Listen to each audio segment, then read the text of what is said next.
Bonjour. De nombreux Français souffrent encore des séquelles d'une poliomyélite.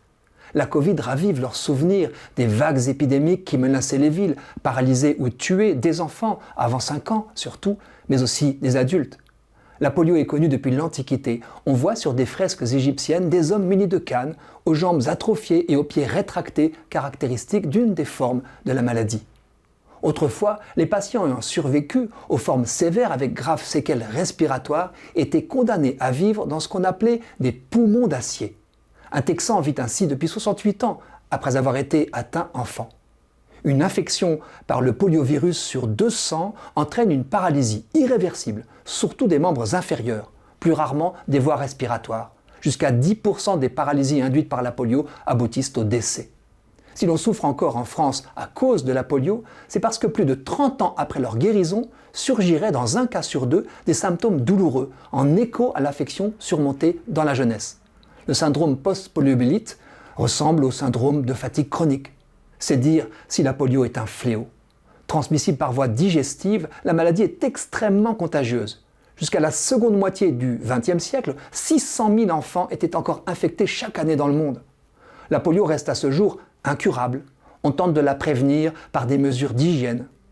Je ne vous détaillerai pas l'aventure scientifique de la lutte contre la poliomyélite. Pendant des dizaines d'années, elle est émaillée de tâtonnements, d'échecs, de prises de risques, de drames, de controverses, de scandales, d'audace, de ténacité, de générosité, jusqu'à la quasi-victoire. De quoi songer à l'actuelle pandémie, même si tout n'est pas transposable. Depuis les années 60, on peut se protéger de la polio par des vaccins de plus en plus efficaces, faciles à conserver et de moins en moins coûteux. L'OMS coordonne un programme mondial visant à éradiquer la maladie. Couverture vaccinale de routine pour les nourrissons, puis, dans les pays encore à risque, journée nationale de vaccination des enfants de moins de 5 ans, grâce à un vaccin pris par voie orale. En Occident, les personnes vivant avec les déformations dues à la polio sont désormais rares, sauf chez les migrants venus de pays où elle a sévi plus longtemps. Le dernier cas de polio français autochtone date de 1989, 6 ans avant le dernier cas importé. En 2018, 33 cas seulement ont été détectés dans le monde. La transmission endémique ne perdurerait qu'au Pakistan et en Afghanistan. Dans 16 pays d'Afrique, il reste des foyers de virus dérivés des souches vaccinales. Ce dégât collatéral paradoxal du vaccin suscite des controverses. En France, la vaccination reste obligatoire. L'OMS la recommande pour tous les enfants du monde car tant que l'éradication n'est pas totale, il suffirait d'un seul infecté pour que la maladie explose à nouveau.